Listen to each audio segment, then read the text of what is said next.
Bonjour et bienvenue sur cette nouvelle rediff de l'été du podcast Parlons Livre Photo. Comme les deux dernières fois, je suis aujourd'hui avec le photographe dont nous allons écouter la rediffusion. Donc aujourd'hui, l'invité est William Lamblay. Bonjour William. Bonjour Julien, bonjour à toutes et à tous. Alors comment vas-tu depuis le mois d'octobre où on avait diffusé ton interview?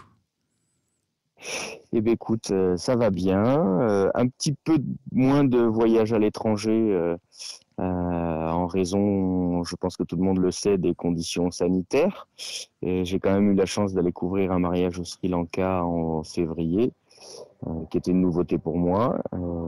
Et j'ai pu comparer justement par rapport à la thématique des mariages indiens, puisqu'il faut savoir que le Sri Lanka a une culture assez proche de la culture indienne, même si c'est plus complexe que ça, mais ça m'a permis un peu de découvrir et d'élargir mes connaissances sur, le, sur Sur cette le- thématique. Voilà. Alors pour rappel, pour les auditeurs qui n'ont pas encore eu la chance d'écouter ton épisode, tu es photographe de mariage et tu t'es lancé dans la belle aventure de l'auto-édition avec un beau livre qui s'appelle 7 rites et coutumes des mariages indiens. Alors pourquoi 7? Les gens le découvriront, les auditeurs le découvriront dans la rediffusion de ton épisode. Euh, un mariage au Sri Lanka, est-ce que ça laisse présager un prochain bouquin avec des mariages ailleurs qu'en Inde, peut-être? Peut-être, pourquoi pas. J'avoue que j'ai pas mal d'idées. Il va falloir que je me reconcentre pour un prochain livre. Mais j'ai beaucoup d'idées autour des mariages, que ce soit à l'étranger et voir pourquoi même en France, en fait. Parce qu'on a aussi beaucoup de cultures et de communautés qui existent et qui continuent à faire vivre justement leur culture. Et donc, j'ai beaucoup d'idées et j'ai, on va dire, plein de ficelles et je vais voir bientôt laquelle je vais tirer pour aller plus loin et faire un prochain livre. D'accord, faudra nous faire signe, on fera, on a bien envie d'en parler avec les auditeurs, je pense, de tes prochains bouquins. Comment vit Avec grand plaisir. comment vit ton livre 7 en ce moment? T'en as encore en stock? Alors, il m'en reste en stock, effectivement. J'ai une exposition qui vient de se terminer. Alors, parce que j'ai une exposition autour du livre qui permet de faire découvrir le livre. J'ai une exposition qui était pendant plusieurs mois à l'aéroport de Montpellier, qui vient de se terminer. Euh, et puis, pas d'autres expositions en cours, mais le livre est toujours disponible, entre autres sur mon site internet ou dans certaines librairies, et aussi, bien évidemment, sur ton site à toi, si je dis pas de bêtises. Ah bah si, tu dis une grosse bêtise. Tu ne lis pas tes mails, j'ai fermé la plateforme Collection Miwa en début d'année en fait. Oui, désolé. C'est pas grave. C'est pour ça Euh, que c'est pour ça que je me suis rattrapé à la fin, mais pas vraiment. non mais il n'y a pas de souci. De toute façon, je mettrai le lien vers ton site dans les notes de l'épisode et les gens pourront aller préparer leur cadeau de Noël qui va arriver vite une fois que la rentrée sera passée. Oui, tout à fait. Et d'ailleurs, je pense rester un peu connecté sur mes réseaux sociaux parce que je pense faire une braderie justement en septembre ou début octobre par rapport aux fêtes de fin d'année en proposant des promotions et surtout en fait euh, les livres signés et les tirages limités au prix du livre classique. Donc voilà. Ah, ça c'est une bonne nouvelle, une bonne idée. Bah écoute, je mettrai ça dans le prochain épisode Actu qui sera enregistré en direct à Visa pour l'image en septembre. C'est d'ailleurs à Visa pour l'image que je t'avais interviewé l'année dernière. Tu y retournes cette année? J'aimerais bien y retourner. J'ai pas encore les dates, mais en tout cas, étant de Montpellier, même si c'est pour une journée ou deux, je ferai forcément un tour. Visa, c'est vraiment un événement, c'est un immanquable pour les photojournalistes et les passionnés de découverte du monde. C'est clair. Bah écoute, je vais pas te déranger plus longtemps, William. Je vais tout de suite envoyer l'épisode, donc la rediffusion. Donc je vous invite à découvrir ou redécouvrir cet épisode tout de suite. Au revoir, William. Merci. Au revoir et merci à toi et merci à tous les auditeurs. Vous écoutez le podcast de Collection Miwa, la plateforme qui référence et promeut les livres photos auto-édités.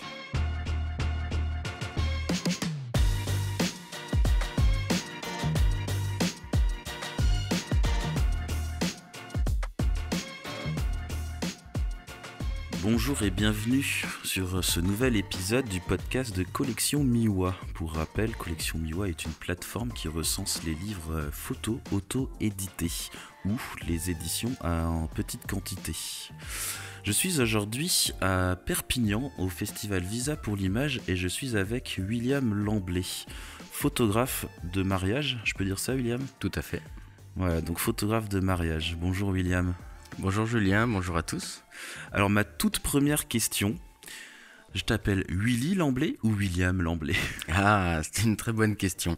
C'est vrai que j'ai voulu scinder mon travail en deux, la partie privée sur les mariages où je me fais appeler William Lamblay, qui est bien mon nom, et pour la partie plutôt presse et reportage, j'ai voulu différencier ce travail-là et donc effectivement je me fais appeler Willy Lamblay sur la partie. Donc j'avoue que c'est un petit peu compliqué à gérer.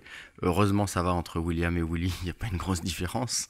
Mais voilà, c'était important de scinder ces deux types de travaux pour moi. D'accord, donc si un jour je vois un Will Lamblay, c'est que tu as une troisième spécialisation. C'est ça. Est-ce que ce serait pas l'auto-édition ? Ah.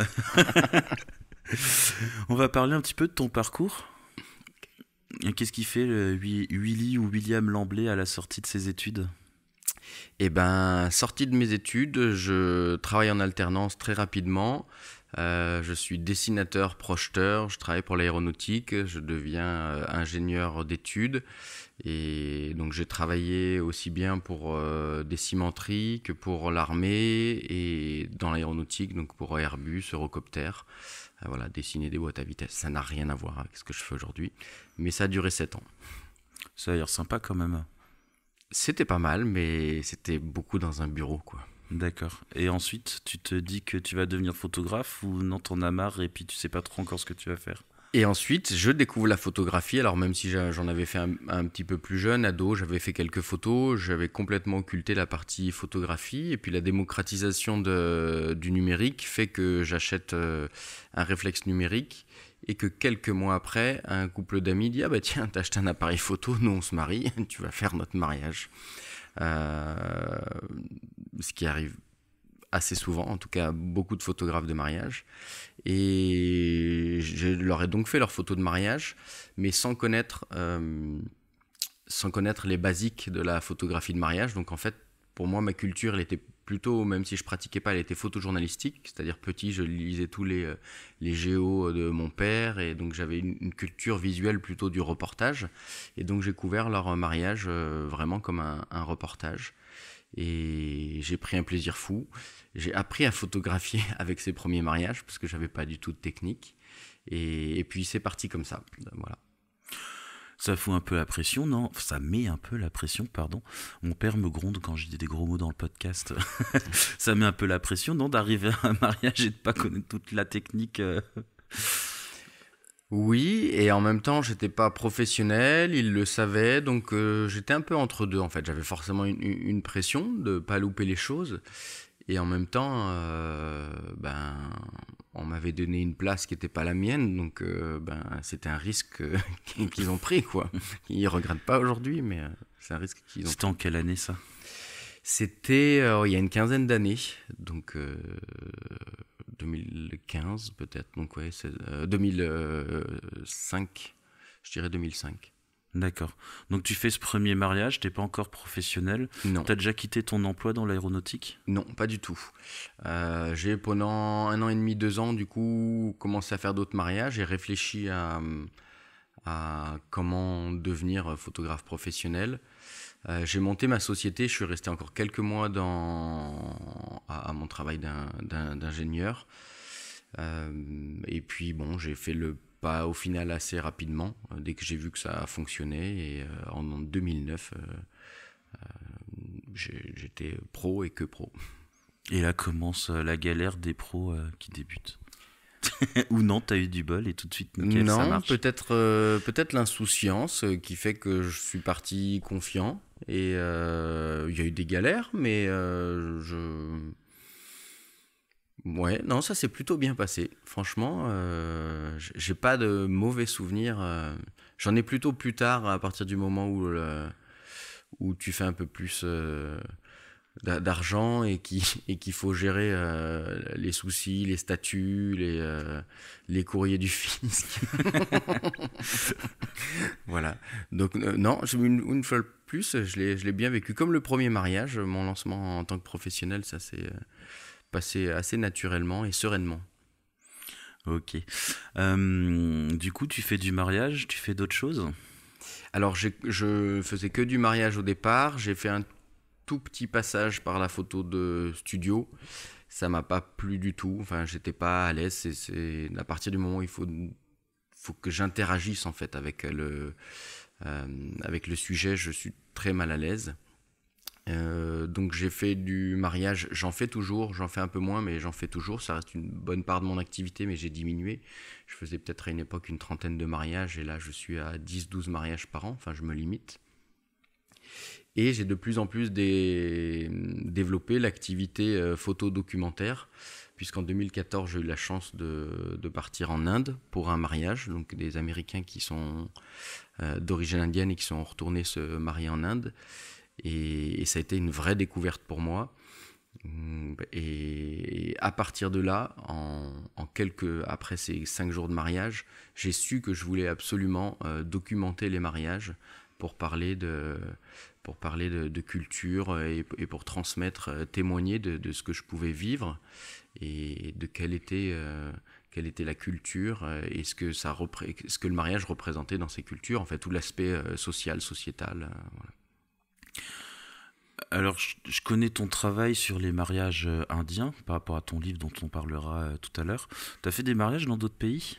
J'ai fait des mariages dans d'autres pays. En fait, j'ai eu la chance de faire des concours de photographie de mariage.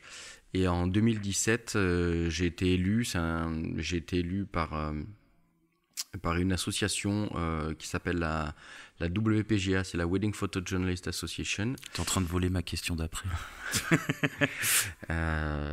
Et je fais quoi du coup? Bah continue, ça m'évitera de parler. Et donc j'ai été élu par cette association meilleur photojournaliste de mariage du monde.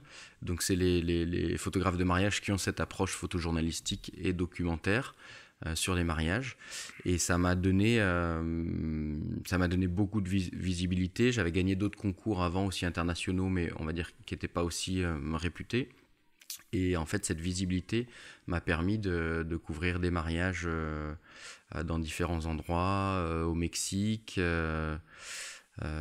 J'ai pu énormément voyager aussi pour donner des conférences, en fait, puisqu'on m'a demandé de parler de cette approche. Et j'ai eu la chance d'aller au Brésil, en Afrique du Sud, en Russie. Les colloques en Russie, c'est très particulier. Et voilà, c'était de super expériences. Alors, le monde du mariage, pour les photographes, c'est un milieu que je ne connais pas du tout. Moi, j'en fais pas de mariage. Mais j'ai l'impression, quand j'écoute les podcasts des collègues, que vous avez pas mal de prix et de trucs qui sont réservés vraiment aux photographes de mariage. Ça a l'air d'être un peu une caste à part, non ? Ouais, c'est une caste à part, mais moi qui ai la chance d'être des deux côtés, je me rends compte que c'est un peu pareil là dans la photographie, dans le photojournalisme. Là, tous les soirs, il y a des remises des prix, il y a le Visa d'or, il y a le concours Canon, enfin, c'est un peu la même chose. Et après, il faut voir que les concours, en fait, servent énormément à promouvoir son travail.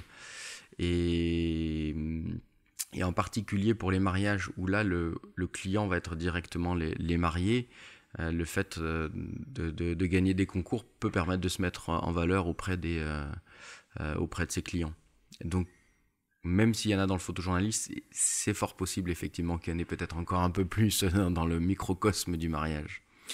Ouais, la différence que tu peux proposer un reportage de mariage, comme les reportages de mariage en Inde, c'est quand même un truc dont on n'a pas l'habitude, donc je pense que ça pourrait passer à visa.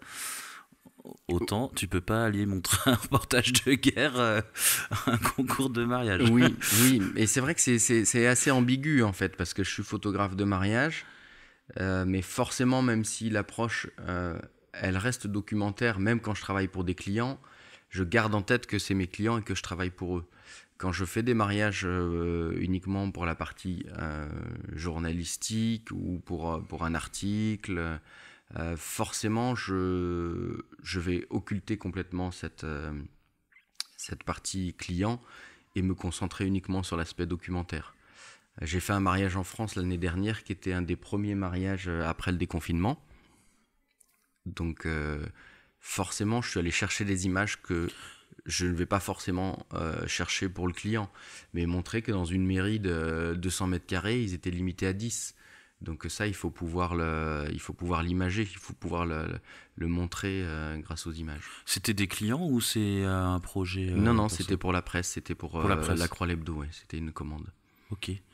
Et nous, on vient de se marier il n'y a pas longtemps avec Peggy et on n'a pas eu de reporter pour notre mariage. Mais comment réagissent les gens quand tu leur proposes, quand tu leur demandes si tu peux venir faire des photos en tant que reporter et pas en tant que photographe de mariage? C'est un peu spécial quand même. C'est un peu spécial, surtout s'ils connaissent mon travail en tant que mon travail de photographe de mariage pour les particuliers. C'est très important justement de mettre les limites et de leur expliquer que je viens pas travailler pour eux, même si j'ai l'habitude quand je travaille sur des mariages pour la presse de leur donner quand même les photos que je fais par principe, mais je vais pas faire des photos pour eux, mais vraiment pour imager le sujet, l'angle qui a été choisi en fait sur les mariages. Il y a énormément d'angles, on peut parler de tellement de choses via le mariage, c'est fantastique. Ouais, on en a fait l'expérience, il y a pas mal de choses à faire. Du coup, ouais, tu vas pas leur faire des photos de groupe si toi t'en as pas besoin. Bah là, sur ce mariage, il y avait une autre photographe qui était la photographe officielle, et c'était d'ailleurs assez intéressant. Au final, la photo de groupe que je déteste faire en temps normal, je l'ai trouvée là très intéressante pour le sujet, parce que quand il y a 10 personnes alignées avec leur masque, parce qu'à l'époque, c'était même avec la photo de groupe, même avec le masque, on sortait du déconfinement, c'était... Et ben cette photo, elle est hyper... Pourtant, elle est très classique, photo de groupe, on en a tous, mais c'est super puissant. Une photo de groupe avec des masques. Enfin, ouais. Aujourd'hui, on n'a pas envie d'en parler, mais dans 20 ans, on ressort cette photo. C'est un marqueur temporel dingue, quoi. C'est une photo puissante par ce qu'elle dégage, par l'histoire qu'elle dégage. On va quitter un peu le monde du mariage. Tu traites d'autres types de sujets Alors, les sujets principaux sont autour du mariage, mais je traite d'autres sujets. J'ai traité des sujets en Inde. Je profite souvent quand je suis à la saison des mariages en Inde pour faire d'autres sujets. Par exemple, le commerce de la crémation. Okay. Il faut savoir que il y a des castes qui font partie de la caste des intouchables, qui sont les seuls à détenir le feu sacré, et pour ça, elles se font rémunérer. C'est-à-dire que même les plus riches, quand ils veulent être brûlés au bord du Gange, puisque c'est pour eux le seul moyen d'atteindre le nirvana et de couper le cycle des réincarnations dans la croyance hindoue, et ben là, bizarrement, ces personnes sont obligées de faire appel à la caste des intouchables, alors que le reste de leur vie, c'est des personnes à qui ils ne parlent pas, des personnes qui ne côtoient pas, qui ne touchent pas. Mais bizarrement, pour atteindre le nirvana, et je trouvais ça assez intéressant d'ailleurs, de se dire que pour accéder au nirvana, à l'ultime, ils sont obligés de demander à ces castes-là, qui sont les seuls à détenir le feu sacré. Il y a tout un commerce autour de ça. Il y a un roi, donc il y a le roi de la caste des dômes. C'est lui qui négocie, c'est lui qui dit, qui choisit le prix pour pouvoir avoir accès au feu sacré. Enfin, il y a tout un commerce assez intéressant. J'ai l'impression que ton travail tourne vraiment tout le temps autour de l'Inde, du coup. Alors, C'était vrai jusqu'à il y a 2 ans. Et puis c'est un petit peu plus compliqué avec le Covid. Donc j'ai fait d'autres sujets plus en Europe, on va dire. Soit pour des piges, alors là c'est des sujets très rapides, comme les travailleurs détachés, donc tous ces travailleurs sud-américains qui transitent par l'Espagne pour venir travailler dans les champs en France. Ça a été un sujet. J'ai travaillé en mars en Pologne sur les manifestations des droits des femmes, puisqu'il faut savoir qu'en Pologne, alors que c'est l'Europe, il se passe des choses assez importantes et graves de mon point de vue, même si je ne suis pas censé donner mon point de vue, mais ils viennent de quasi interdire l'avortement en Pologne, et ils viennent aussi de dépénaliser les violences familiales. Donc voilà, les Polonais aujourd'hui peuvent taper sur leurs femmes sans être inquiétés d'être poursuivis. Et on est en Europe. Oui, c'est assez étrange quand on voit l'actu française par rapport à ça. C'est des sujets intéressants. Et j'ai même couvert d'autres sujets là-bas, plus sur des minorités. Voilà, c'est un travail intéressant. Alors ce qui m'intrigue, donc ça fait quelques temps que je suis ton travail, d'autant plus qu'on est dans le collectif DR tous les deux, donc je vois passer tout ce que tu fais presque. Quand j'ai vu que tu allais en Pologne, je me dis tiens c'est marrant, comment t'es arrivé là-bas ? Alors au départ c'était dans le cadre d'un mentoring, puisque la partie photojournalistique est assez récente, hein, ça fait, je suis rentré dans le collectif DR il y a 1 an et demi, donc voilà, ça fait peut-être 2 ans que je commence à faire des sujets plus anglais, donc plus photojournalistiques. Je veux séparer le photojournalisme et la partie documentaire. Et du coup, je me suis fait mentorer par Olivier Laban-Mattei, qui est un très bon photojournaliste, à qui je fais un petit coucou au passage. Et il nous a proposé de nous accompagner, alors pas sur le terrain, mais on avait une sorte de QG, ce qui fait que tous les jours, après nos parties de reportage sur le terrain, on pouvait débriefer le soir et nous aider à voir ce qui pouvait nous manquer et à réangler éventuellement, parce que sur le terrain, en fait, souvent on part avec une idée de sujet, puis quand on arrive sur le terrain, c'est pas forcément ce qu'on voit. Donc au final, c'était dans le cadre d'un mentoring pour aller un peu plus loin dans nos sujets, pour être plus précis et avoir des sujets qui sont plus aboutis. D'accord. Alors tu parles à la première personne du pluriel. Qui c'est qui t'accompagnait ? Alors du coup on est un petit groupe, à être mentoré. Ce sont des amis avec qui je fais coucou, parce qu'on va faire coucou à tout le monde au passage. Il y a Ded, Marion et Sarah, et chacun avait un sujet différent, donc c'était vraiment hyper intéressant d'être dans le même pays, même si des fois on passait des nuits un peu à l'extérieur, et de pouvoir se retrouver et d'échanger, d'avoir un QG, de pouvoir échanger sur nos différents sujets et comment on les abordait, les problématiques qu'on pouvait rencontrer, et c'était hyper formateur aussi par ces échanges-là, quoi. C'est presque un workshop là ? Ben oui, complètement, ouais. C'est vraiment ça. Ok. Donc tu intègres le collectif DR il y a 1 an et demi. Ça t'a apporté quoi d'être dans un collectif ? Énormément de choses. Déjà, je pensais que dans le collectif, il y avait beaucoup de photographes qui n'étaient que photojournalistes, alors que beaucoup ont une activité secondaire en photographie. Et c'est super intéressant, puisque du coup, c'est des points de vue très différents, et donc des échanges très riches. Un exemple tout court, toi tu as une activité d'auto-édition à côté, d'édition même, et d'auto-édition, et on a pu échanger là-dessus énormément. Oui, énormément. et donc c'est une richesse de pouvoir pouvoir faire partie de ce collectif où on peut échanger et grandir. Et puis après il y a les accès, on va dire, plus techniques, de toute la partie formation, comment envoyer des synopsis, comment faire des synopsis, comment les envoyer, accéder à Pixpalace, accéder aux listes des contacts de rédaction, voilà. Mais au final, ça va plus loin que ça, grâce aux membres, en fait. C'est ce qui fait la force de ce collectif. Alors, personnellement, quand j'ai intégré le collectif, l'idée c'était vu qu'il y a une grosse partie formation au collectif DR, l'idée pour moi c'était d'apprendre à faire des sujets en partant des photos que je fais pour les bouquins.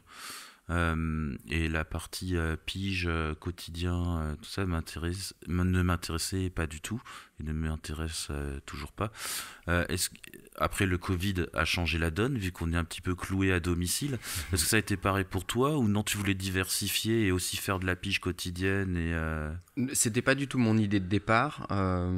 Effectivement, c'était comme toi, dans le sens où j'avais ces projets documentaires sur le mariage, donc sur le long terme, et je voulais réussir à extraire des sujets beaucoup plus anglais des photos que j'avais déjà fait et que je compte continuer à faire sur la partie documentaire. Et pour ça, c'est quelque chose de très compliqué. Comment présenter un sujet, comment l'anglais, comment faire que le sujet est intéressant, comment faire en sorte qu'il va intéresser une rédaction. Et ça, la partie formation, j'avoue que moi au départ, c'est ce qui m'a fait rentrer dedans. Et puis la découverte après, effectivement, de la diversité des membres qui sont là et des échanges a été un plus. Donc c'était encore plus intéressant que ce que je pensais. Et du coup, est-ce que c'est parce qu'il y a le Covid qui nous a cloués au sol que tu t'es mis à faire de la pige? Parce que tu disais avant Oui. que tu faisais quelques piges, et où c'est vraiment un truc qui finalement te plaît, et bah ouais, pourquoi pas. Parce que moi, ça a été le cas. Du coup, maintenant, ouais, il y a quelques sujets que j'aimerais faire, alors que c'était pas du tout prévu à la base. Alors, les piges que je fais, c'est des piges sur commande. Donc là, ça va dépendre un peu de l'intérêt que je vais avoir par rapport au sujet qui va m'être demandé. J'avoue que je suis quelqu'un d'hyper curieux. Vraiment, je m'enrichis énormément de la diversité. Donc jusqu'ici, tous les sujets qui m'ont été proposés, j'ai fait la démarche qu'il faut faire quand on est pigiste, c'est d'aller passer du temps à m'intéresser au sujet pour comprendre. Le dernier que j'ai fait, c'est un reportage très court sur l'école à la maison. Et je trouvais les échanges que j'ai eus avec les parents et les enfants qui font l'école à la maison étaient hyper enrichissantes personnellement. Donc pour l'instant, je compte continuer à faire des piges parce que ça m'enrichit aussi personnellement. Alors le podcast est toujours un petit peu décousu, et je voudrais revenir sur le mariage, ce qui me permettra après d'enchaîner sur ton livre. L'autre jour on discutait et tu me disais que tu avais un agent en Inde. Ça se passe comment, ça? Tout à fait. J'ai un agent en Inde parce que il faut savoir que culturellement, les mariages en Inde sont modifiés du début à la fin, tout le temps en fait. Et donc s'il fallait que je gère le suivi de l'organisation, en fait, je ferais juste pas de photos. Donc là, et puis il faut aussi savoir que pour pouvoir accéder à des mariages qui sont très traditionnels, les mariages qui m'intéressent, il faut un peu montrer patte blanche, et le fait d'avoir un agent, c'est lui qui va négocier mes contrats, ou si c'est pour un projet documentaire et que je ne suis pas payé pour, qui va au moins en tout cas pouvoir me faire accepter, en tout cas voilà, me faire intégrer une caste ou une communauté. Et puis ça, c'est en amont. Et puis le jour du mariage, alors tout change tout le temps, hein. Ils peuvent changer le lieu du mariage le jour de leur mariage.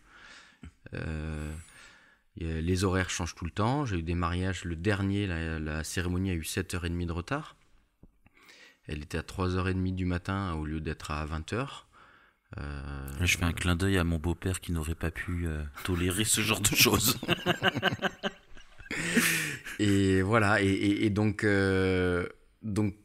si je veux vraiment pouvoir être concentré sur la partie photographique, je peux pas être en plus là sur mon téléphone à demander s'il y a du retard, s'il y a de l'avance, il faut quelqu'un qui puisse gérer mes déplacements et vérifier tous les changements.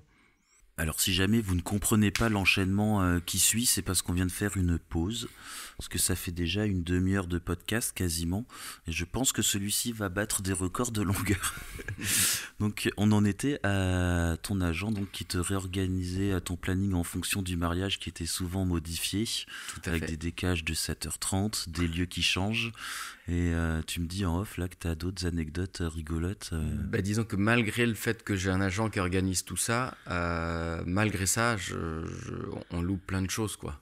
Je vais donner l'exemple d'une fois où j'étais sur les préparatifs de la mariée et il devait y avoir une cérémonie avec le marié, une cérémonie où lui remettre une couronne en or, donc une cérémonie que je voulais absolument photographier. Et je lui avais demandé de rester devant le lieu et de me prévenir quand le marié arrive. Et à un moment, il me dit il doit pas tarder à arriver. Je l'ai pas vu encore, mais il doit pas tarder à arriver. Donc je me dépêche. J'ai un conducteur qui m'amène sur place. Et là, mon agent était tourné un peu en rond. Il s'asseyait dans un coin et tout. Je lui dis il est pas arrivé. Il me dit non, il est pas arrivé et tout. On attend 1 heure, on se dit il est en retard et tout. Puis d'un coup, on entend du bruit. En fait, la cérémonie était terminée. Il ne l'avait pas vu rentrer. Et voilà. Et ça, d'un point de vue, moi, je la voulais absolument. C'était un mariage sur lequel j'étais payé. Donc en plus, je voulais absolument leur rendre le travail pour lequel j'étais payé. Mais culturellement, c'était pas grave pour eux que je l'ai loupé parce qu'il y a d'autres photographes. Et voilà. Mais voilà, malgré le fait qu'il y ait un agent, on peut louper des choses quand même. Donc je préfère même pas imaginer si c'était une organisation que je gérais tout seul.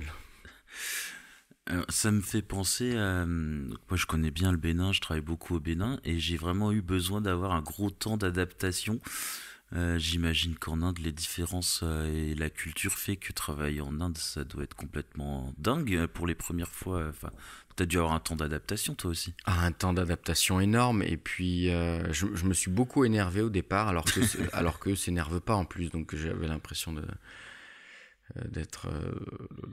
pas être normal. Et puis j'ai appris à m'y faire et ça me plaît même en fait, justement c'est une culture qui me plaît. Je pense que j'arrive quand même pas dans tous les cas à être aussi détendu qu'eux.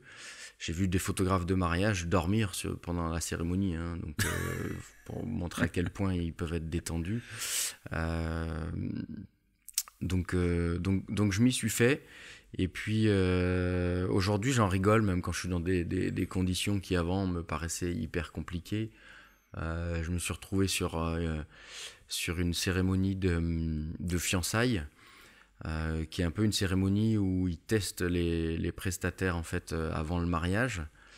On était, je crois, 3 équipes de photographes, on devait être 25. Et en fait, c'était 3 équipes différentes qui essayaient de se placer, donc c'était la guerre en fait. Moi, il y a un gars qui me suivait, qui mettait des coups de flash. Et bon, voilà, au début, ça me rénervait. Et aujourd'hui, ça me fait rire. Enfin, ça me fait rire. Je le prends en indienne, quoi. Je fais avec. Et puis voilà, ça me fait sourire. Et Marie, ils en pensent quoi de cette guerre? Ils la voient ou non, ça reste très... Mais culturellement, c'est bien pour eux. Enfin, montrer qu'on a les moyens de se payer 3 équipes de photographes... montre qu'ils font partie d'une classe sociale très aisée. Donc c'est quelque chose qu'on retrouve énormément sur les mariages indiens, c'est de montrer sa richesse. Et même si on va dans la partie un peu plus d'ailleurs documentaire et journalistique, il y a énormément d'Indiens s'endettent pour leur mariage, enfin pour le mariage de leurs enfants, qu'ils soient riches ou pauvres en fait. C'est-à-dire que une famille qui est millionnaire va être capable d'emprunter d'autres millions pour faire un mariage plus gros que ce qu'ils sont capables de payer. C'est dingue. Mais déjà, les chiffres me font halluciner. 25 photographes. En début d'été, on était invité à un mariage juif et il y avait 4 photographes, 2 caméramans. Je trouvais ça déjà énorme. Et là, tu me parles de 25 photographes. Et il y a des vidéastes aussi, je parlais que des photographes. Mais c'est pire qu'un meeting d'Emmanuel Macron, là. Il faut toujours se placer à l'avance. Mais en tout cas, en photo, ça m'a appris ça m'a formé parce qu'aujourd'hui, j'anticipe beaucoup plus. Parce que si je n'anticipe pas, t'as 20 photographes devant toi, c'est un peu compliqué. Donc j'anticipe, je me place mieux. Et ça me force aussi à faire des photos différentes des autres parce culturellement, ils font beaucoup les mêmes photos. Mais bon, c'est vrai dans chaque culture, hein, on a des photos un peu types et standards qu'il faut avoir. Et c'était hyper formateur, ces mariages indiens pour moi.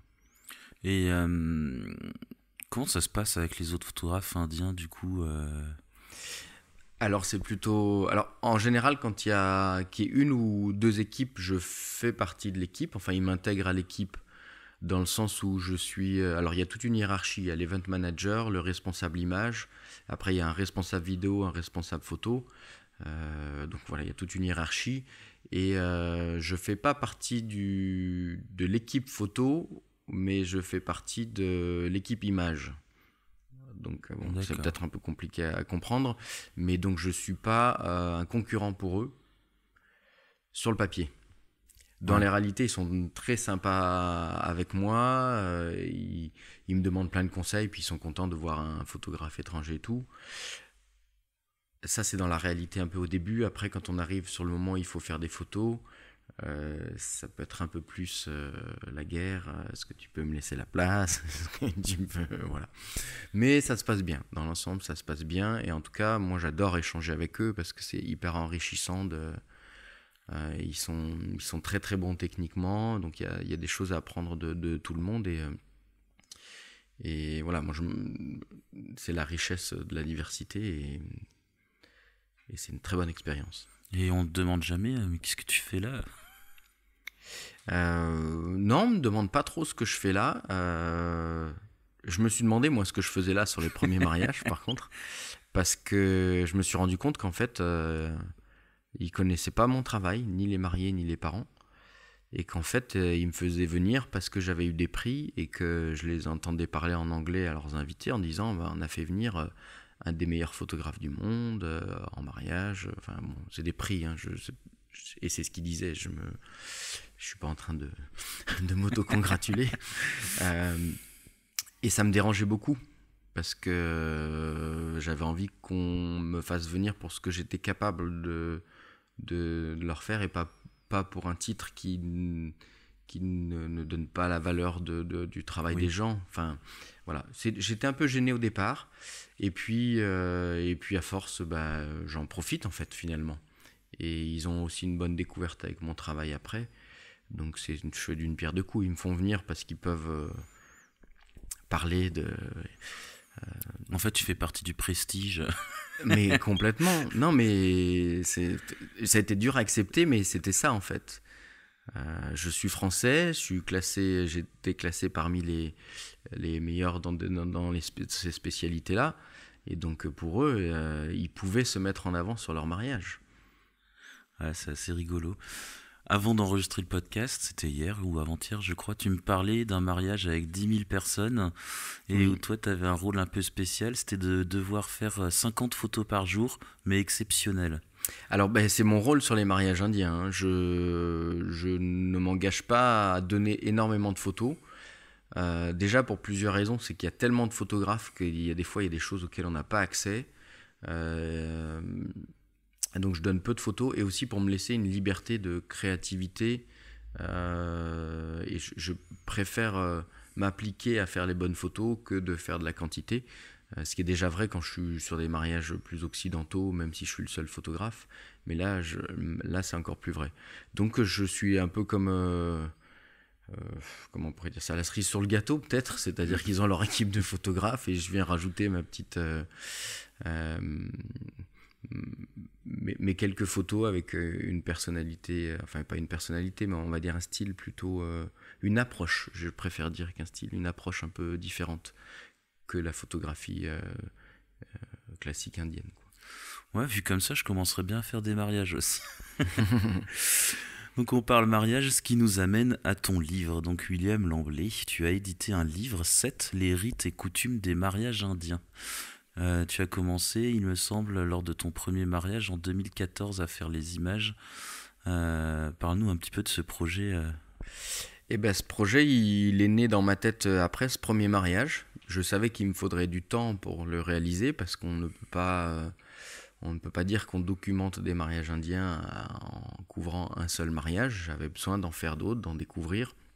Et j'ai encore aujourd'hui pas la prétention de dire que ce livre est exhaustif sur les rites et coutumes des mariages indiens. Il existe tellement de régions différentes, de castes différentes, de langues. Je crois qu'il y a 860 langues et dialectes en Inde.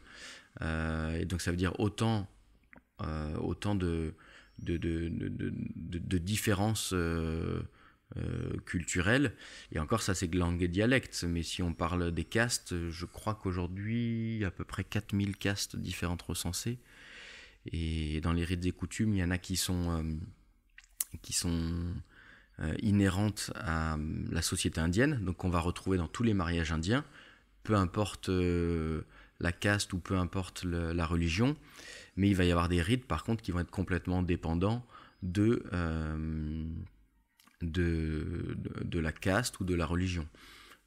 Donc voilà, tout ça pour dire qu'il y a une diversité énorme et que j'ai essayé au mieux d'essayer de témoigner de ce que j'avais vu, mais j'ai pas la prétention de dire qu'il est exhaustif et qu'après ça vous connaîtrez tous des mariages indiens. D'ailleurs, je ne pense pas qu'il y ait quelqu'un dans le monde qui puisse dire qu'il connaît tous des mariages indiens, tellement il existe de différences. Tu as couvert à peu près, alors peut-être que la question est bête, mais est-ce que tu sais combien de styles de mariage tu as pu couvrir à peu près pour ce livre ? Alors, tous les mariages ont été différents. J'explique bien dans le livre les castes que j'ai pu suivre, de quelle région et de quel rang social elles viennent, pour que justement on puisse comprendre que toute cette partie documentée vient justement de ces différentes castes, communautés et régions. Voilà. Parce que les trois choses qui vont différencier les rites et coutumes, ça va être la région d'origine, la religion et plus précisément la caste, comme il en existe beaucoup. Voilà. C'est trois choses qui vont faire qu'il y a des différences sur les mariages. Ah oui, donc là on comprend le nombre de possibilités qu'il y a, si on fait... on multiplie déjà, la région par la religion, par la caste. Voilà. Ouais, ok. Donc je pense que tu peux encore faire quelques 7.2, 7.3. Je peux faire quelques mises à jour, on va dire, tout à fait. C'est un bon plan ton bouquin, en fait. Là, ça ne s'arrêtera jamais. Voilà. Alors je t'avais demandé de préparer quelques pages qui te tiennent à cœur ou sur lesquelles tu as des anecdotes, mais j'ai également repéré quelques pages dont j'aimerais que tu me parles. Donc, alors les premières pages, c'est facile, c'est de 6 à 10. Alors pour ceux qui ont le livre, je vous invite à le prendre, à l'ouvrir et à le suivre avec nous. Ceux qui ne l'ont pas, je vous invite à l'acquérir sur collectionmiwa.com ou directement chez William. Donc de la page 6 à 10, ça concerne tout ce qui est tatouage au henné. Alors j'ai vu les tatouages au henné au Maroc, dans d'autres endroits, mais j'ai jamais vu une finesse de tatouage pareille. Et tu mets dans les textes que ça prend des heures à faire. Tu peux nous parler un petit peu de ce rituel du henné ? Alors, ce rituel, il faut savoir que le henné, qui est un tatouage éphémère, est considéré comme la forme la plus ancienne de l'art en Inde. Donc c'est un rituel très important et c'est le rituel qui va aussi ouvrir le début du mariage. Le début du mariage qui va durer sur plusieurs jours. Et effectivement, la finesse, ils font souvent appel à des tatoueurs qui sont vraiment spécialisés là-dedans. En particulier, souvent les communautés musulmanes sont très réputées pour justement la finesse des tatouages. Et il faut compter en moyenne entre 3 et 5 heures pour réaliser les tatouages sur les pieds, les mains, les avant-bras de la mariée. À savoir aussi que dans certaines castes, le marié est aussi tatoué sur les mains et les pieds. Voilà. D'accord. C'est pas systématique. Donc ça aussi, c'est une différence qui va venir de l'origine.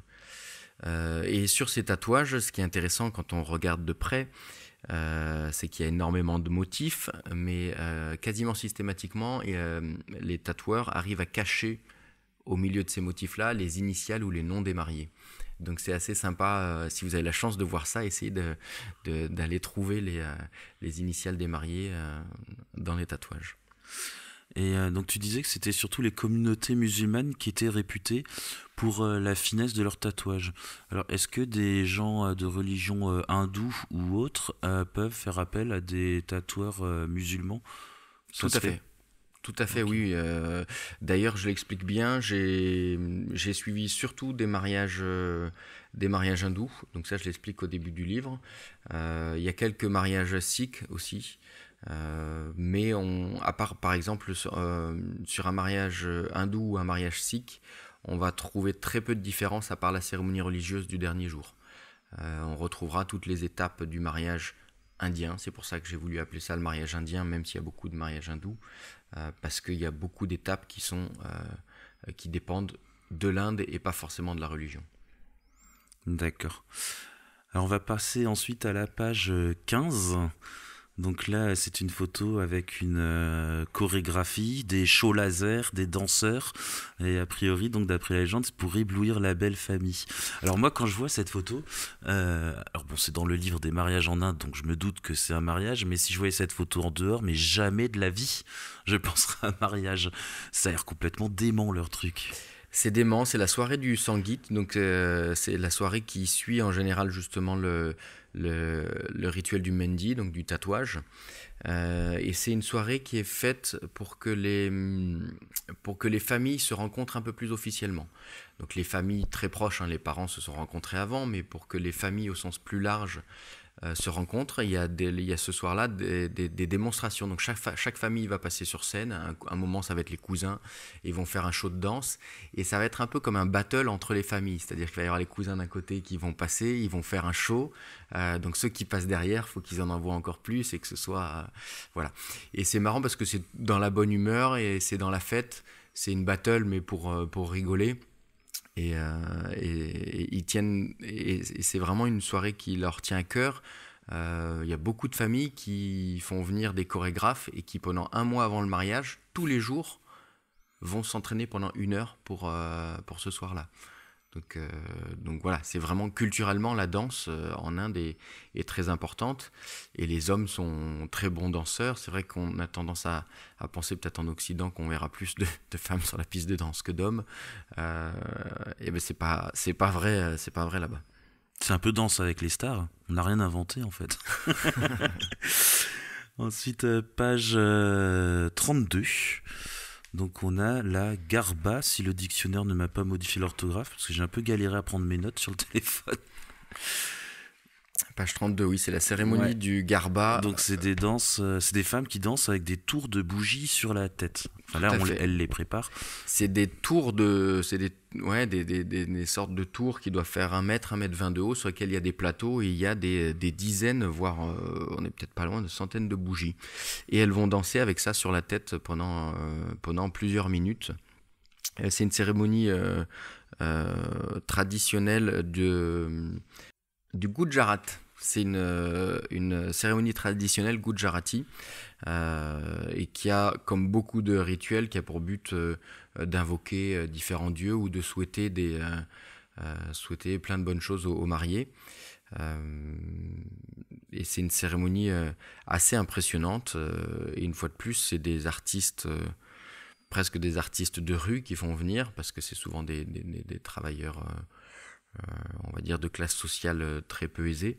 Et on voit aussi sur la photo d'à côté, je profite, les hommes ont des bougies sur les femmes ont des tours de bougies sur la tête, mais les hommes ont carrément du feu, vont danser avec du feu. Ils ont une sorte de couverture, d'un tout petit bout de couverture sur la tête qui recouvre pas le visage, et ils vont danser avec des flammes sur la tête pendant une vingtaine de minutes.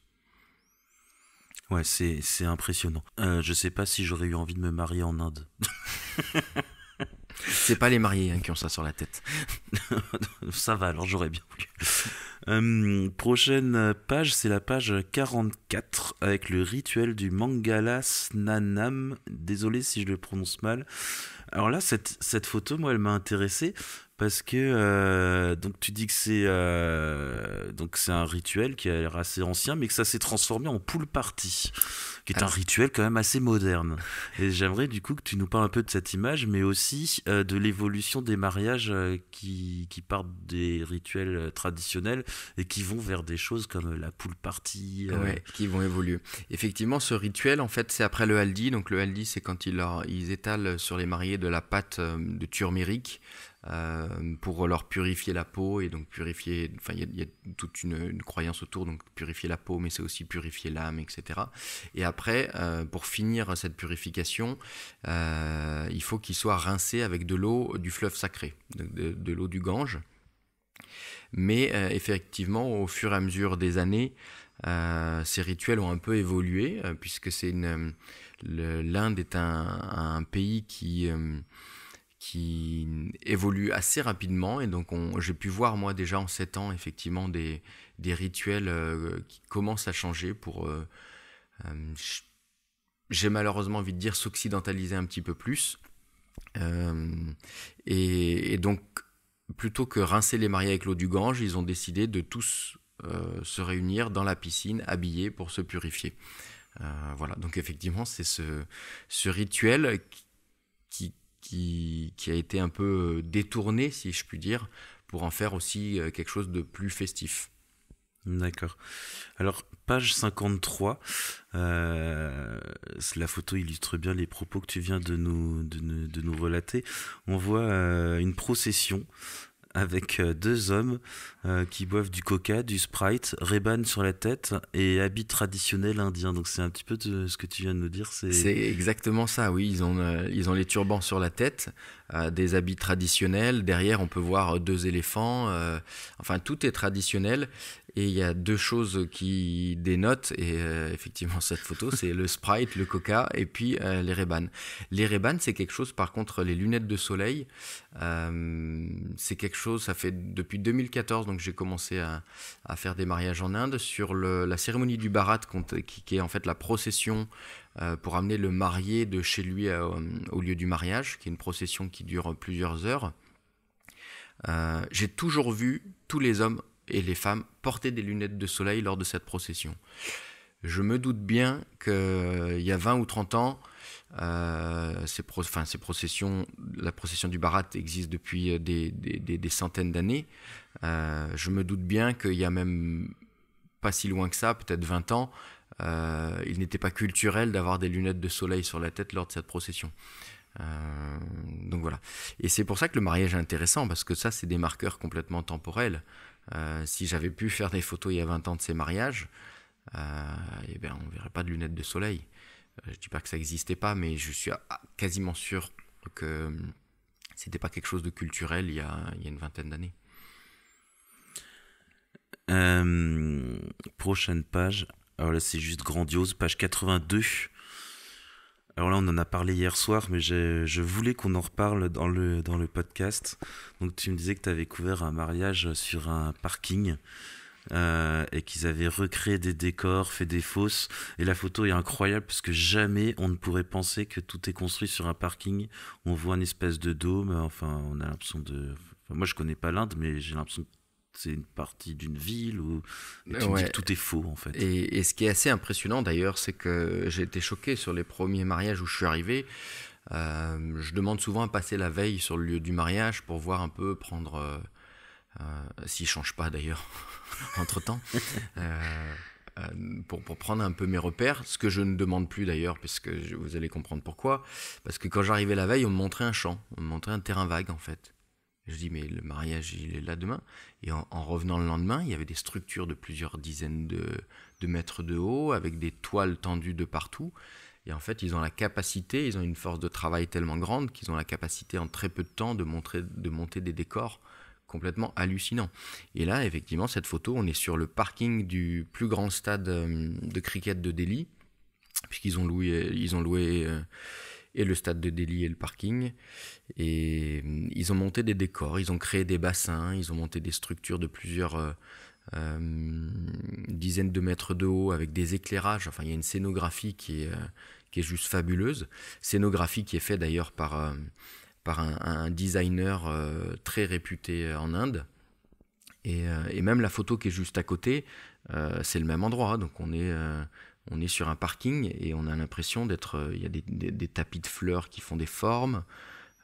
C'est très dur d'imaginer qu'on est sur un parking. Alors tu me disais que tu avais dû créditer du coup le designer. Oui, alors là, pour le livre, je me suis rapproché de Joëlle Verbruge, qui fait partie du collectif d'ailleurs, et qui est avocate spécialisée dans l'image. Et qu'on salue, parce que je sais qu'elle écoute le podcast. Et j'ai voulu lui montrer effectivement les photos qui, pour moi, pouvaient être problématiques par rapport au droit à l'image. Et elle m'a fortement conseillé de demander l'autorisation, puisque c'est un designer réputé. Et donc, il était essentiel de pouvoir le créditer, d'avoir son autorisation. Ouais, les photos sont vraiment dingues. Vraiment, je vous invite à acquérir le livre si vous l'avez pas. C'est incroyable. Alors, la page suivante, donc c'est la page 92. Ce qui m'a intéressé sur cette image, enfin sur cette page, c'est surtout la légende où tu dis que le rite ou la tradition qui est en cours, que l'on voit sur l'image, a environ 5000 ans. Oui, c'est le rituel du Sindor d'Anam. Effectivement, si on pouvait comparer ça à ce qu'on connaît en Occident, ce serait le passage des alliances en fait. C'est-à-dire c'est le moment qui concrétise l'union de deux personnes. Et eux, au lieu de se remettre des alliances, en fait, ils vont tracer. Alors, c'est uniquement sur la femme, donc c'est juste ce côté-là qui m'embête un peu. Enfin, c'est la comparaison avec les alliances qui m'embête un peu, puisque c'est que sur la femme. Ouais. Mais la femme, on lui trace un trait de poudre rouge sur la ligne de cheveux au milieu. Et c'est cette symbolique qui clôture en fait le mariage religieux et le mariage officiel. Derrière, il va y avoir d'autres rituels, mais à partir de là, c'est comme les remises des alliances. À partir du moment où c'est remis les alliances, on est marié. Voilà. Ils ont des alliances, les Indiens ? Oui, mais ils se les mettent au doigt de pied. D'accord. Donc voilà. Pour voir si une personne est mariée, il faut regarder les pieds. Alors non, ils ne les gardent pas. Ils se font une remise des alliances au doigt de pied, mais ça n'a pas la signification de nos alliances en Occident. Les alliances, c'est l'union de deux anneaux qui se mettent ensemble. Donc c'est vraiment l'union, quoi, les alliances. Là, c'est un rituel qui est moins important justement que celui-là du Sindor d'Anam, qui marque vraiment... Le passage pour la femme d'ailleurs de la vie de jeune femme à femme. C'est intéressant de voir les différences entre les cultures, parce que chez nous l'alliance c'est sans doute le rituel le plus important du mariage. Enfin, on n'a jamais vu de mariage sans qu'il y ait d'échange d'alliance chez nous. Alors les 5000 ans de culture, moi ça me fascine. On en avait déjà parlé avec Lolo et John, donc Loïc Terrier et Jonathan Lux, que je salue, qui ont participé au podcast il y a quelques semaines, qui ont fait un livre sur l'Inde, ils ont fait le tour de l'Inde en moto, et ils ont fait un super bouquin tous les deux, et on parlait déjà du fait que l'Inde soit une des seules cultures au monde qui ait persisté depuis des milliers d'années. Et, malgré des invasions sur toute cette période, ils ont su garder une culture très forte, oui. Ouais, et ouais, ça se ressent bien dans tes images, notamment avec la photo dont on parlait avant, avec le show laser, Danse avec les stars, version mariage indien. Page Bollywood, c'est la culture du Bollywood, elle existe vraiment, hein. On peut penser que c'est les films, mais ils ont une culture de la danse et du décor et de la démonstration à la Bollywood qui fait vraiment partie de la culture, hein. C'est pas uniquement le cinéma à Bollywood, sur les soirées festives, ils le vivent, quoi. Du coup, on parle de Bollywood et je pense à ces films qui sont interminables, qui durent des heures. Combien de temps dure un mariage indien ? En moyenne, il va durer 3 à 5 jours, à peu près. Normalement, tous les rituels sont censés être faits sur cette période.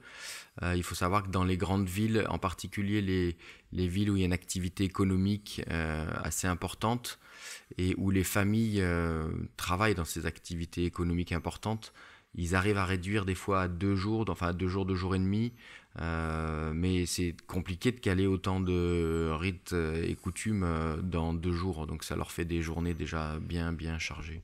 Et toi, tu es présent sur toute la durée du mariage en général ?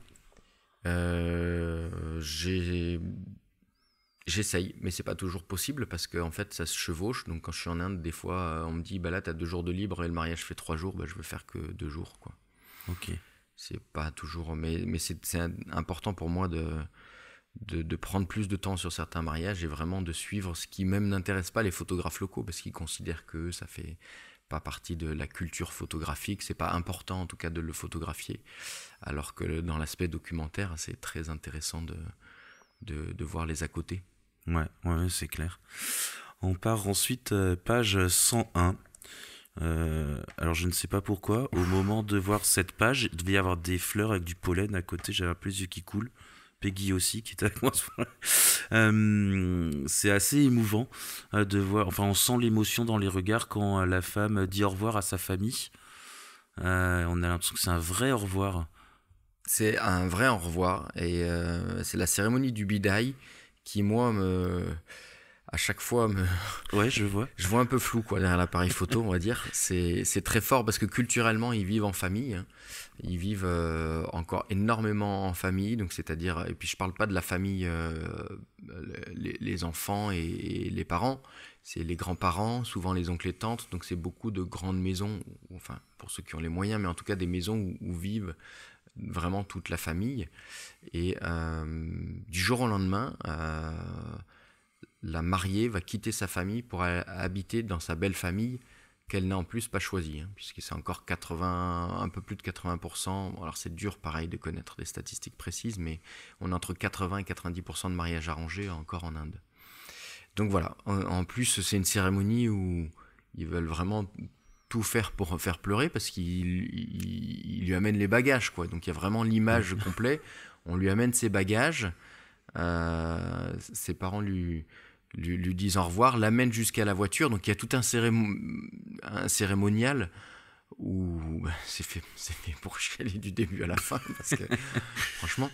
Et en plus moi ce qui est encore plus dur, c'est bien sûr de voir la tristesse de cette mariée, de cette famille, mais c'est qu'à côté il y a la famille du marié qui danse et qui est super content parce qu'eux ils sont en train de ils gagnent une nouvelle, il y a un nouvel arrivant qui arrive dans la famille, donc eux ils sont heureux, ils fêtent ça. Et alors il y a un contraste qui est énorme en fait sur à ce moment-là, quoi. La joie de certains et le malheur d'autres. Si on regarde sur la photo page 103, la mariée elle est dans la voiture, elle tient la main de son père et de sa mère et elle pleure tout ce qu'elle peut. Et à côté, le marié, il a un petit sourire presque vicieux en plus. J'espère que ce ne sera pas traduit en anglais parce que les mariés n'apprécieraient pas que je dise ça, mais il a un sourire heureux, mais enfin, il y a un ressenti qui est assez dur à ce moment-là. Après, j'imagine quand même que la mariée peut retourner voir sa famille ou... Alors, c'est la question que je me suis posée. J'ai voulu aller le voir par moi-même et j'ai eu la chance sur un des derniers mariages, enfin, on va dire. J'ai fait plusieurs mariages en 2020 avant le Covid et sur un de ces mariages, j'ai eu la chance d'être invité dans la famille de la mariée 4 ou 5 jours après le mariage. Et comme je venais, ils ont proposé à la mariée de revenir avec son mari, de venir à la maison. Donc c'est-à-dire que déjà 4-5 jours après, elle n'avait encore pas revu ses parents. Elle n'était pas revenue chez elle. Et j'étais hyper choqué. Et elle aussi, en fait, elle est arrivée. Elle a voulu aller, il y avait toutes les femmes de sa famille dans la cuisine qui discutaient. Et ils lui ont fait comprendre qu'à partir de maintenant, c'était une invitée et qu'elle devait s'asseoir et rester à la place des invités. D'accord. Ah oui, c'était un peu chassé. J'ai senti un malaise assez fort. Ouais, maintenant, elle fait partie de l'autre famille. Elle fait partie de l'autre famille, donc c'est pas qu'elle n'a pas le droit de voir sa famille, mais elle n'a plus le droit de vivre avec sa famille. Ah ouais, c'est dur. Donc voilà. C'est peut-être d'ailleurs... C'est peut-être une possibilité que j'aille documenter un peu plus loin d'ailleurs que le mariage et peut-être l'après-mariage, donc la vie de la mariée dans sa nouvelle famille. Ça va être peut-être plus dur d'avoir des accès, mais je pense que ça peut être intéressant au niveau documentaire, quoi. D'ailleurs, dans le livre, il y a une étape. Ah, tu voulais peut-être y aller encore. Il y a peut-être l'étape d'après. Non, mais par contre, je voudrais rebondir sur sur l'après-mariage et le fait que la femme ne fasse plus partie de sa famille. Alors, nous, on en rigole avec Peggy, en fait, pour ceux qui ne nous connaissent pas, on vient de se marier. Et donc, Peggy est française, d'origine togolaise. Donc, son papa est togolais. Et le mois dernier, donc avant le mariage, elle est allée voir ses parents. Et son père lui a dit j'espère que tu viendras encore nous voir. Donc Peggy a dit bah oui, je viendrai encore vous voir. Elle fait oui, mais il faut que ton mari soit d'accord. Et c'est marrant de voir qu'en Inde, ouais, c'est comme ça. Et ça sera documenté aussi au Togo, mais je pense dans un mariage traditionnel togolais. Si si le père de Peggy pose la question, c'est que je pense qu'au Togo, les femmes n'ont pas forcément le droit, si le mari ne le veut pas, de retourner voir leur famille. Là, c'est culturel, a priori, mais est-ce que le mari peut empêcher la femme, par exemple, de retourner voir sa famille ? Ah, tout à fait. Tout à fait. Et en plus, c'est vraiment une question culturelle et que ça n'est pas du tout dépendant de la classe sociale. On pourrait penser souvent que c'est les classes sociales on va dire les moins aisées qui sont les plus traditionnalistes. Et là, c'est presque l'inverse. Les classes très riches sont très traditionnalistes parce que je pense qu'ils tiennent aussi au système. Alors ça, c'est une interprétation personnelle, mais je pense qu'ils tiennent au système de caste qui fait que ils sont un rang où ils peuvent pas en redescendre, hein, même s'ils perdent de l'argent, ils font partie d'une caste. S'ils font partie de la caste des banquiers ou des marchands, ils auront toujours du travail là-dedans. Et donc ils n'ont pas forcément envie de changer les choses à l'occidental. Ils ont tout intérêt à garder ce système. Voilà. Et donc les familles sont les plus traditionnalistes, sont pour moi, de ce que j'ai pu voir, les familles les plus riches, aussi les plus pauvres. Par contre, les classes moyennes émergentes commencent à vivre un peu plus à l'occidental. Parce que eux, ils sont entre les deux et ils n'ont pas grand-chose à perdre, en fait. Donc voilà, c'est... Alors officiellement, les castes, c'est fini. Alors non, le fait d'embaucher des gens parce qu'ils font partie d'une caste ou de fermer par communauté est interdite. Le fait de dire qu'on fait partie... Enfin, de toute façon, les castes, elles sont culturelles, elles existent, tu peux pas les interdire. Mais c'est c'est la discrimination par les castes, en fait, qui est interdite. Qui existe complètement, hein. Les familles bossent tous ensemble, il faut arrêter... Bon, ouais, c'est pour faire bien. On va pas rentrer dans les détails, mais je suis allé en Afrique du Sud quand on me parle de la fin de l'apartheid. Oui. Voilà. C'est un sujet que je connais pas, donc je débattrai pas dessus, mais j'ai quand même un ressenti assez fort sur le fait qu'on peut pas dire que c'est complètement terminé. Et là, c'est pareil. Le système de caste est officiellement, j'ai plus d'expérience, mais officiellement interdit. En tout cas, la discrimination par les castes, et elle existe. Ok. Je vais te laisser nous parler un peu des pages qui t'intéressent, c'est à ton tour. Ouais, alors je vais terminer parce qu'on pourrait croire que le mariage se termine quand la mariée justement part du mariage et va dans sa belle famille. Mais justement, le dernier chapitre, c'est les rituels à la maison du marié où la mariée est accueillie en fait. Et ils lui en font faire différents rituels et ils leur font faire aussi des jeux hein, pour détendre l'atmosphère. Des jeux où par exemple ils vont mettre des alliances, donc les alliances qu'ils ont au doigt de pied ou d'autres, dans un grand bol de lait. Donc ça on peut le voir, si je dis pas de bêtises, page 109. Et pardon, ils mettent une alliance dedans. Qui était au doigt de pied avant. Ouais. Et qui était... et ils ne la voient pas puisque c'est dans une grande assiette de lait. Et ils ont 7 tentatives pour trouver la bague, sachant qu'il n'y en a qu'une et qu'ils sont 2. Il y a le marié et la mariée. Et donc celui qui, sur les 7 tentatives, va trouver le plus de fois la bague, c'est normalement, officiellement, du moins c'est ce qu'on veut le faire croire, celui qui portera la culotte dans le couple. Voilà. Bon, on sait que dans la réalité, même si la mariée, elle gagne, voilà, elle n'aura pas forcément son mot à dire. Mais voilà. Et ces jeux, en fait, font beaucoup rire la famille et la mariée, puisque c'est des jeux marrants... voilà, et permettre de détendre un peu l'atmosphère pour l'arrivée de la mariée dans cette famille qu'elle connaît quasiment pas. Et voilà. Donc c'est intéressant. Donc voilà, après on va prendre des photos, on va revenir un peu sur d'autres photos. si tu voulais que je te parle d'autres photos, on a parlé des étapes du Sanguit. Ah oui, alors ça, c'était une étape, page 16. Alors toi, qui connais bien les rites vaudous, jusqu'ici, moi, j'avais jamais vu de personne rentrer en état de transe. Sachant que je ne sais pas du tout pour les rites vaudous, mais ici, c'est un état de transe qui ne dépend pas d'une drogue ou d'une alcoolisation. Voilà. Là, c'est vraiment un état de transe profond qui passe par la danse.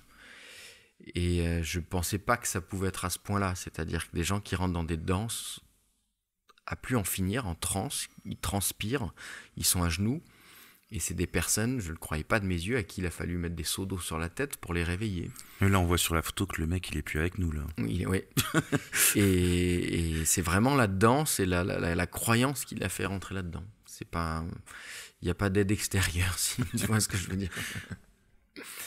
Donc, voilà, donc, page 16. Je vais essayer de ne pas parler de toutes les pages, mais c'est intéressant. Page 18, les chichas. Non, ça c'est quelque chose d'assez récent culturellement. Les chichas, il y en a en Inde de base ou non, ça a été emprunté ailleurs? Oui, ça a été emprunté ailleurs et il y en a de plus en plus sur les mariages. C'est quelque chose d'assez tendance. Ce qui est assez, sur la photo page 18, je disais, 16, 18. En fait, il y a des gens qui sont payés. Là, c'est plus pour mon travail sur les travailleurs du mariage, les petites mains des mariages. Il va y avoir peut-être une dizaine de personnes qui vont être embauchées pour allumer les chichas. Donc les mecs, en fait, pendant 4 ou 5 heures, ils vont tirer comme des dingues sur des chichas. Et ils vont fumer. Déjà, ils vivent à Delhi ou Mumbai. Donc je pense que l'état des poumons est déjà dans un... pas très frais, on va dire. Et ils sont complètement... Ils n'en peuvent plus à la fin, quoi. Ils passent des heures à tirer sur les chichas pour les allumer, pour les invités. Okay. Parce que les invités, quand ils prennent la chicha, il faut qu'elle soit prête. Bah oui. Allez, on a parlé de ça, j'avance. La cérémonie du turmérique, qui est assez sympa. Donc, ça, c'est sur plusieurs pages. Je vais prendre peut-être la page 34. C'est une page où les mariés... C'est une cérémonie qui se passe des deux côtés, aussi bien du côté de la mariée que du marié. Mais ils sont séparés, c'est-à-dire qu'il va y avoir la famille de chaque côté avec... de chaque côté, mais ils vont faire les mêmes rituels, c'est-à-dire que tous les membres proches de la famille, alors quand je parle des membres proches, c'est oncles, tantes, grands-parents, un cercle proche, c'est entre 50 et 100 personnes en Inde, et ils vont lui étaler cette pâte de turmérique qui est jaune, qui est hyper tachante d'ailleurs, et qui a pour but de purifier la peau et d'éclaircir la peau, parce qu'il faut savoir que culturellement, nous, on va avoir tendance à vouloir bronzer, eux, ils vont avoir tendance à s'éclaircir de peau. Ouais, c'est pareil dans de nombreuses cultures. Au Bénin, c'est pareil. Ils essayent de se blanchir la peau. Ouais. On veut ce qu'on n'a pas, quoi. Où qu'on soit, on veut l'inverse de ce qu'on a. Mais bon. Mais dans les cérémonies vaudou, alors j'ai plus le nom en tête, ils ont une cérémonie aussi où ils utilisent une espèce de pâte jaune qui se met sur la peau. Mais elle est un peu granuleuse, je sais pas ce qu'il y a dedans. Mais ça, quand j'ai vu tes photos là, ça m'y faisait. Ça t'a fait penser. Ouais. Bon, on demandera la prochaine fois. En janvier. Page 42, c'est la suite. Souvent, en fait, ça commence par les parents, les grands-parents, les personnes plus âgées, donc qui font ce rituel de lui mettre la pâte sur le visage, les épaules, les genoux, etc. Et c'est souvent les plus jeunes, les frères et sœurs et les cousins qui terminent. Et ça part très très souvent en pugilat, donc par un arrachage de vêtements. Ils leur vident le pot de yaourt sur la tête. Enfin, ça part vraiment souvent dans des... Pour la femme aussi Pour la femme aussi. Arrachage de vêtements et... non, alors moins, ouais, culturellement moins, mais oui, c'est vrai. Non, mais pour le fait qu'ils lui vident tout sur la tête, ça, ils ont pas trop de scrupules. Allez, on avance. La cérémonie du Bharat, j'en parlais, donc c'est cette cérémonie où page 50. C'est la cérémonie de la procession pour que le marié aille de son lieu de résidence au lieu du mariage. Donc c'est souvent maintenant le lieu de l'hôtel où il loge, parce que certains se marient encore chez eux ou autour de chez eux, mais plus forcément. En tout cas, cette procession est très importante, existe toujours. Même s'ils logent dans l'hôtel où il y a le mariage, ils vont faire 2 fois le tour de pâté de maison. Et dans une communauté, dans la caste des bagnas, qui sont la caste des marchands, il faut forcément souhaiter au marié de l'abondance pécuniaire, je ne sais pas si on peut dire ça comme ça, et donc il lui offre un collier de billets, donc on peut voir sur la page 50, un collier de billets, je crois que j'avais compté, il y avait à peu près l'équivalent de 2 ou 3 000 euros, un collier de billets qui va quasiment jusqu'au pied, qui est assez impressionnant, et qui va porter, et qui a la signification de lui apporter effectivement réussite dans le travail. Et donc ça c'est typique de la caste, puisque c'est des castes de marchands et de banquiers. Donc, il faut qu'il continue sur cette voie-là. Bah oui.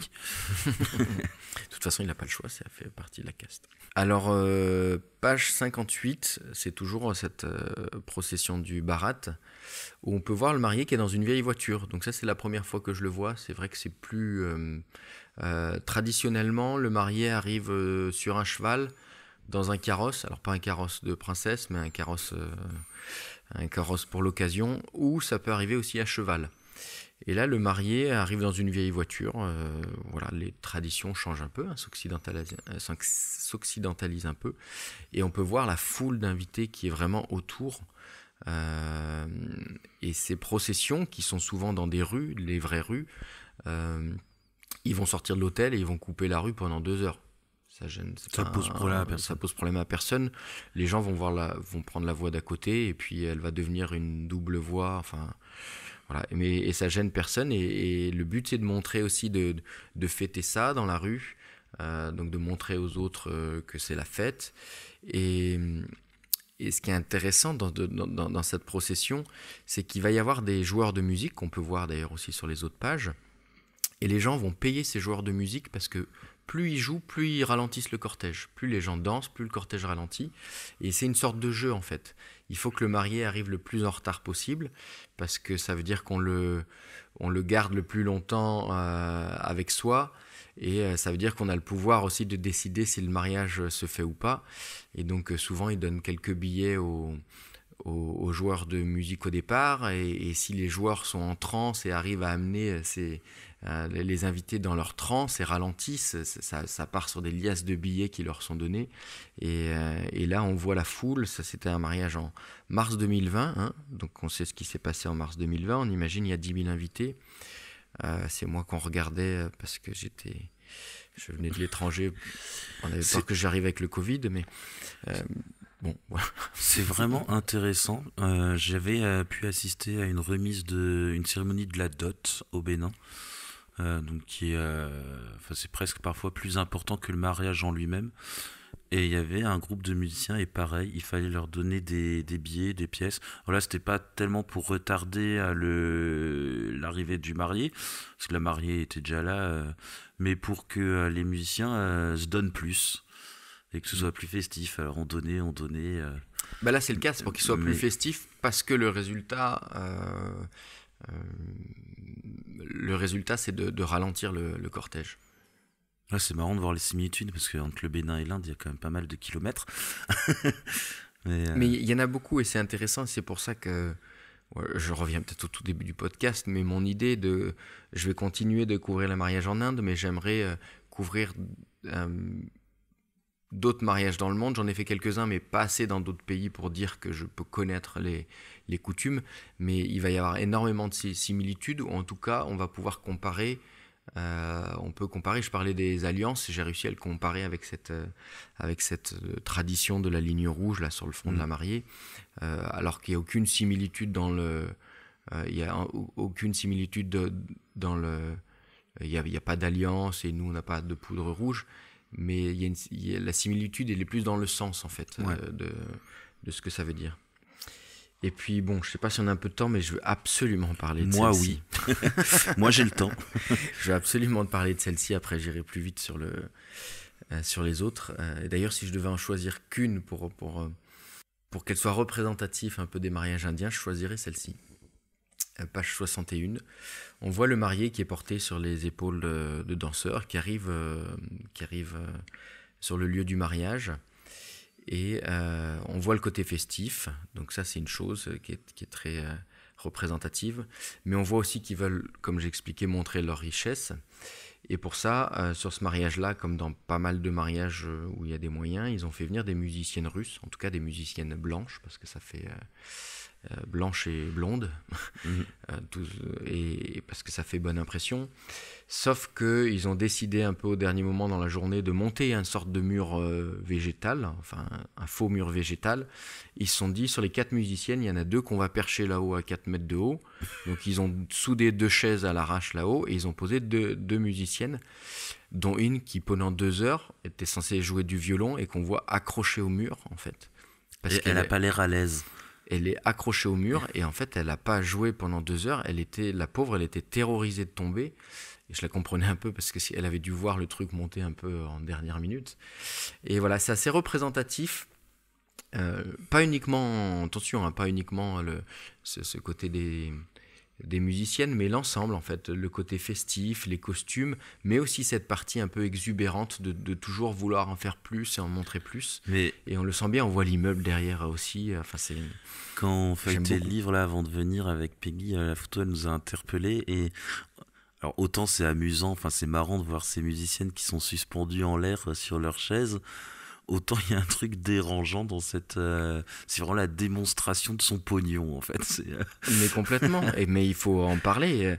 Mais ce qui est marrant, c'est que ça va être dérangeant par rapport à ton ressenti, donc ta culture. Oui, ça ne les dérange pas du tout. Ils vont trouver... Au contraire, ils font exprès. Hein, je veux dire, voilà. Mais d'ailleurs, pour la petite anecdote... on était 2 sur ce mariage et avec le copain qui était avec moi, je lui dis il manquerait plus qu'il les déguise en pot de fleurs. Ça n'a pas loupé. Le mariage du lendemain, elles étaient déguisées en pot de fleurs. C'est horrible. Elles étaient avec un pot de fleurs autour. Enfin, comme on imagine, il y a la tête qui dépassait de la fleur. C'était Chantal Goya, la chorégraphe. Donc voilà. Je suis pas gentil. Il n'y a pas de limite. Il y a pas de limite. Enfin, j'ai vu qu'ils embauchaient des personnes de petite taille qui étaient déguisées et qui arrivaient avec des tabourets sur la piste de danse, qui montaient sur leur tabouret pour servir à boire aux gens directement dans la bouche, quoi. C'est dérangeant de notre point de vue. Mais pour eux, c'est festif. On aurait dû faire ça, notre mariage. mais au final, c'est hyper intéressant parce que c'est dérangeant pour nous, mais on ne détient pas la vérité. Enfin, je veux dire, moi, c'est dérangeant. Vraiment, ça me dérange personnellement. Mais pourquoi on détiendrait la vérité ? C'est important de le montrer parce que sûr. Je trouve que on peut pas. De toute façon, c'est dérangeant en fonction de ton éducation. Exactement. Je pense qu'il y a des gens en France, ça ne dérange pas du tout. Oui, c'est sûr. Oui, l'éducation, effectivement, pas que la culture, même si la culture influe sur l'éducation. C'est fortement lié. Donc voilà, ouais, je la trouve assez... je peux... Vas-y, on a le temps. Hein. 63, donc toujours cérémonie du Barat. Et là, puisqu'il n'y a pas vraiment... Je n'ai pas trop envie de... C'est pas qu'il n'y ait pas de respect, mais comme c'est vraiment la fête, plutôt que donner les billets, un des invités lance les billets en l'air. Et forcément, ces joueurs de musique qui sont là viennent de milieux sociaux plutôt... défavorisés. Plutôt pauvres, de classe sociale. Donc pour eux, voir tous ces billets, enfin pour eux, c'est une belle soirée. Mais on les voit se jeter sur des billets et ça fait vraiment l'image, une fois de plus, assez dérangeante du riche qui lance l'argent et que les plus pauvres récupèrent. Voilà. Mais je pense que ça nous dérange aussi par rapport à notre culture, parce qu'au Bénin, alors pas dans les mariages, mais je l'ai vu aussi, ce genre de comportement, et j'avais discuté après avec une des personnes qui ramassait l'argent, et il disait non mais sois pas gêné, moi je suis super content d'avoir ramassé de l'argent. Je pense que pour les musiciens, ce soir-là, c'est une super soirée, quoi. Eux, ça leur va très bien je pense qu'ils réclament pas qu'on leur donne l'argent autrement. À partir du moment où ils peuvent en avoir, ça leur convient sûrement.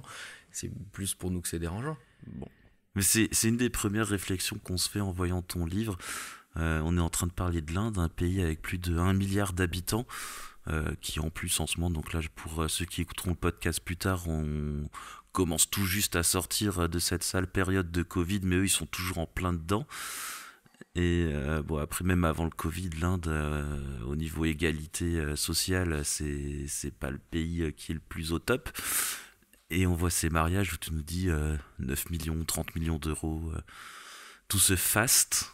Oui, tout se faste dans le mariage et effectivement, mais une fois de plus, on peut pas résumer. C'est intéressant parce qu'on me demande souvent si je suis choqué par ça. Alors oui, il y a des scènes comme celle-là qui peuvent me choquer, mais en même temps, sans ces mariages fastes, l'argent, il est dépensé aussi pour. Ah oui, bah ça fait circuler l'économie. Ça après. fait circuler l'économie pour ces travailleurs qui sont contents de travailler là.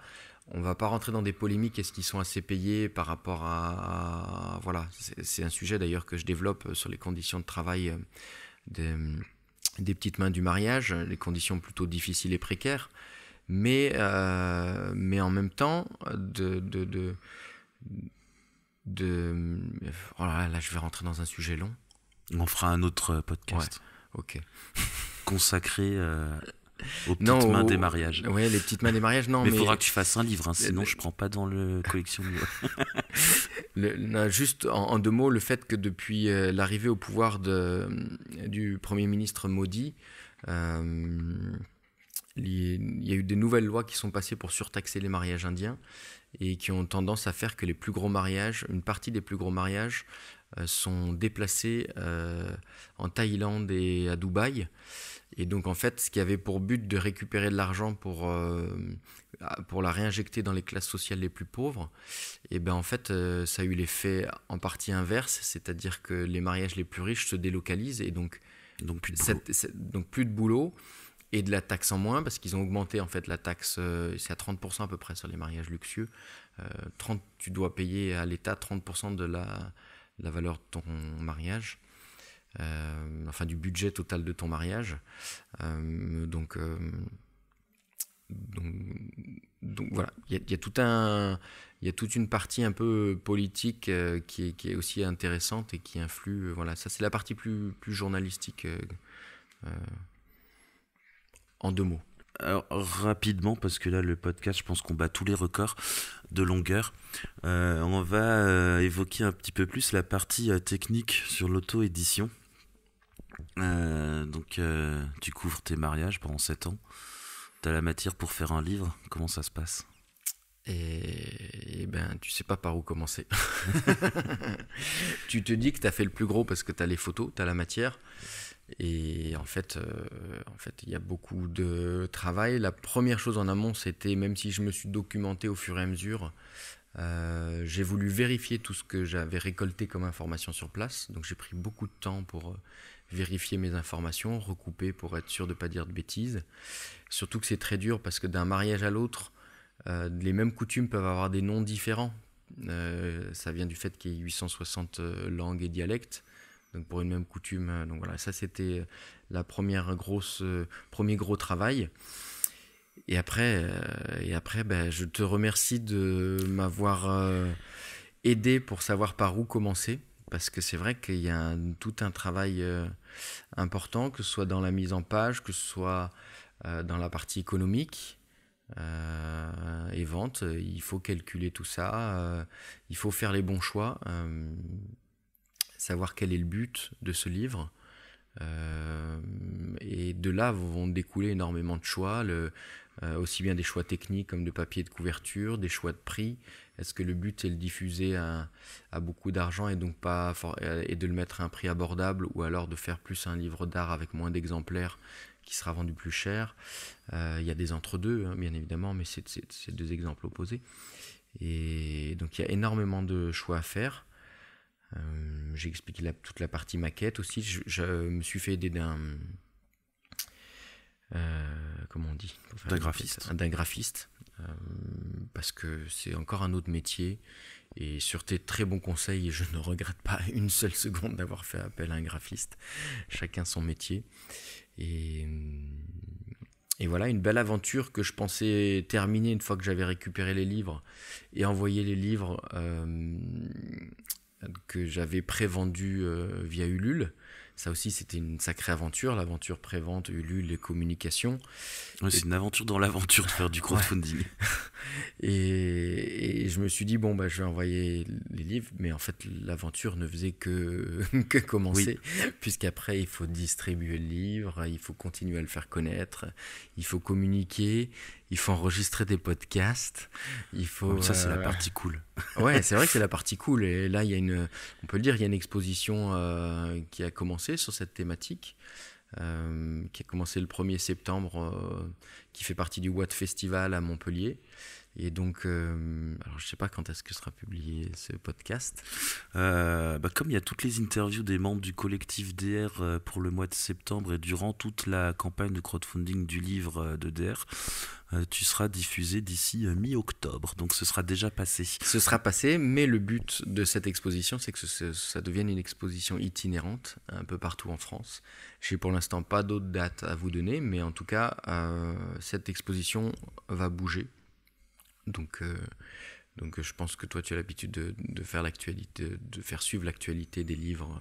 Oui, donc, quand on me l'envoie.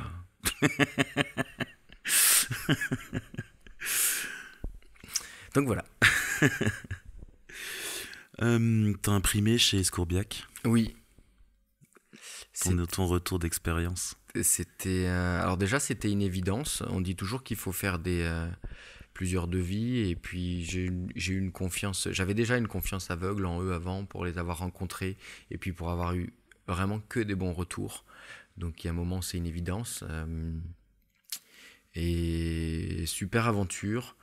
Pas toujours simple, parce qu'il faut faire des choix, et que les choses comme les choix de papier, les choix, enfin, c'est toujours une question de compromis, hein. On aimerait bien faire le plus grand livre, le meilleur papier, la meilleure couverture, etc. Il faut toujours trouver le bon compromis par rapport à ce que j'expliquais. Est-ce que ce livre, je veux qu'il soit distribué, ou que ce soit qu'un livre d'art? Et super aventure, très content, aller à l'impression, voir son livre sortir des machines, c'est quelque chose. Voir les grandes planches qui sortent. Et même encore là, on pense que c'est fini, mais non, on voit que des planches quand on reçoit le livre chez soi, et puis quand on reçoit surtout les palettes chez soi, ça aussi c'est une aventure. Oui, surtout quand on habite au 3e sans ascenseur. C'était qui ton interlocuteur chez Escourbiac ? C'était le commercial du Sud. Olivier ? Non, dont j'ai mangé le nom. Il faut savoir, on en a parlé juste avant le podcast, que j'ai une très mauvaise mémoire des prénoms. Ouais, c'est pas grave. Escourbiac, j'arrive pas à trouver quelqu'un qui ne soit pas satisfait, mais j'aimerais bien, parce qu'on va finir par croire que je suis payé par Escourbiac. T'en es où là dans la distribution du livre ? Je suis dans quelques librairies, mais mon but n'est pas d'être dans beaucoup de librairies, mais plutôt des librairies spécialisées sur le voyage et sur la découverte du monde. Je trouve ça plus intéressant d'être dans ce type de librairie que d'être perdu. J'ai rien contre la Fnac, mais d'avoir ton livre perdu au milieu de 150 autres 1000 livres, j'en vois peu l'intérêt. Oui, puis pour un auto-éditeur, vu leur pourcentage, c'est compliqué. En plus, il faut avouer que la librairie, il ne faut pas compter que sur la librairie, ou alors il faut bien l'avoir pensé en amont par rapport au prix du livre. Le mieux reste en collection Miwa. On est tout à fait. Mais je confirme en plus, et je ne le dis pas parce que tu m'interviews aujourd'hui, c'est le plus intéressant. T'as quelques librairies en tête où on peut trouver ton livre ? Oui, à Paris, il y a la librairie Le Phénix. Il y a Raconte-moi la Terre à Lyon. Il y a à Montpellier peut-être. Montpellier, il y a Soramps et une autre librairie spécialisée sur le voyage. Et je vais essayer aussi d'être un peu dans les festivals comme à Visa. Là, j'ai la chance d'avoir mon livre présent à Visa. Il sera présent aussi au festival What a Trip. Il était présent, parce que là on est dans le futur en fait. Oui, j'espère qu'il sera présent l'année prochaine aussi. Bah oui, croisons. Ou qu'il n'y en ait plus. Qu'il soit. Oui, alors j'ai essayé de prévoir un peu de stock. Donc ne vous limitez pas, hein, si vous voulez en offrir, il y a un petit peu de stock.